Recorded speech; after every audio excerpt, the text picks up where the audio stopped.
Kiekviena diena vis šviesėja ir šviesėja, dienos ilgėja ir ilgėja. Taigi šiandien bus video ne apie saulės baterijas. Video taip pat nebus ir apie LiFo baterijas bei naudojamą energiją. Šis video nebus ir apie elektromobilį, nors šitas video netiktų net šitam kanalui. Video ne apie bitutės, kurios šiandien dirba labai aktyviai. Video ir ne apie tai, net apie šilumos siurblį, nors, kaip suprantate, ši tema labai aktuali yra visiems.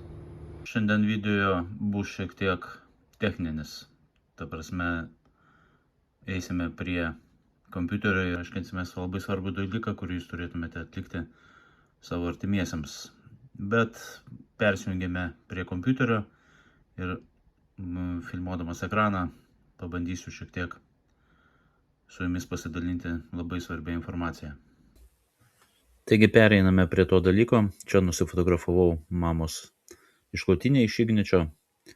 Fiksuota 15 mėnesių buvo iki, kaip matote, Liepos 31 dienos. Tai tarifas buvo toksai dieninis 0,27 centai už kilovatvalandę, nakties ir savaitgalio 18 centų už kilovatvalandę ir plius mėnesinis mokestis. Tai pasiskambinau į Ignitį, paklausiau, ar įmanomas toksai dalykas pakeisti pagal šitą dalyką, tai yra neįgalieji.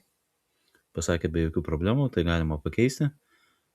Sutikrinu duomenis, skambinau, tuo pačiu buvo ir mama šalia, kas yra būtina, turi patvirtinti žodžiu, kad tai yra žmogus, reikėjo asmens kodo, abonentinio numerio, viską surado, pasitikslino, kokios bus kainos, paklausiau, ar bus kažkokia čia terminuota sutartis, pakol kas sakė, kad nieko nėra, jokių terminuotų sutarčių, yra tik tai peržiūrimos kainos kas pusę metų.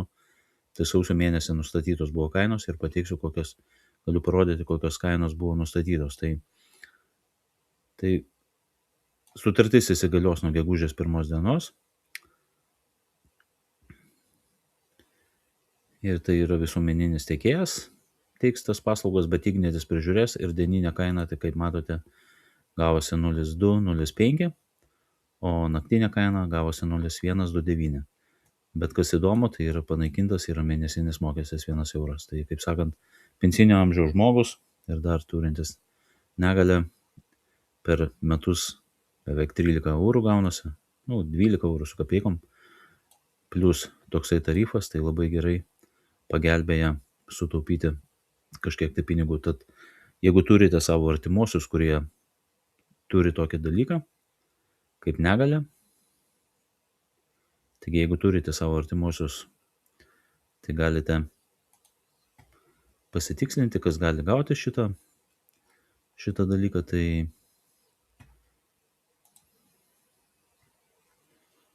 čia šitas puslapis, kur galite pasitikrinti. Tai ši kainodara taikoma automatiškai tiems buitiniams visuomeninio tiekimo klientams, kurie turi pažeidžiamą vartotojo statusą pagal teisės aktus, tai asmenys, kurie gauna socialinę paramą, ir asmenys su negale gauna šalpos, senatvės pensiją ar kompensaciją.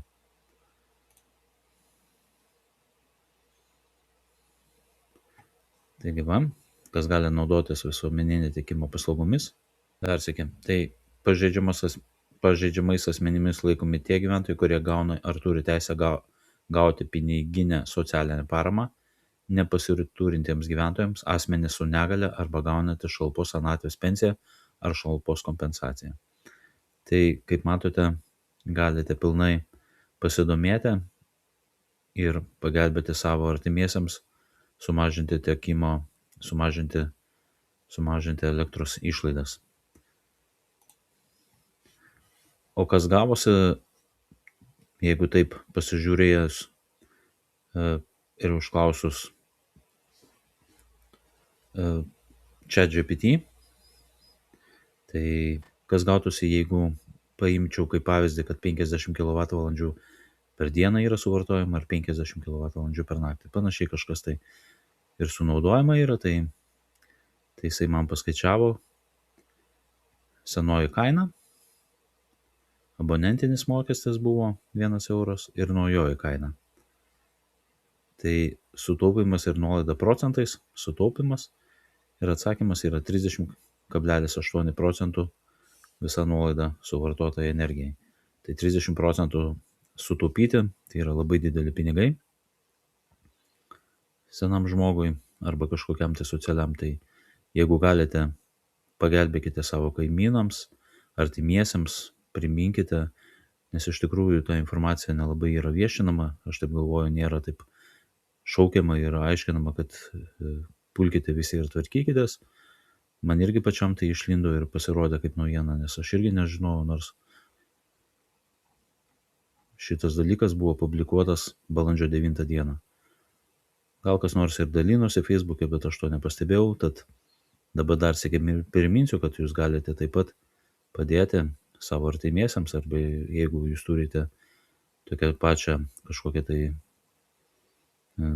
kaip sakant, esate toj padėtyje kaip ir šitas, esate ne elektros kažkoks tai gamintojas, tai galite pilnai pasidaryti va tokį dalyką ir susimažinti savo elektros išlaidas. Tai video būtų tiek. Ačiū visiems žiūrėjusiems. Neužmirškime pasidėti laiką, prenumeruotis, rašykit komentarus. Ir iki sekančio.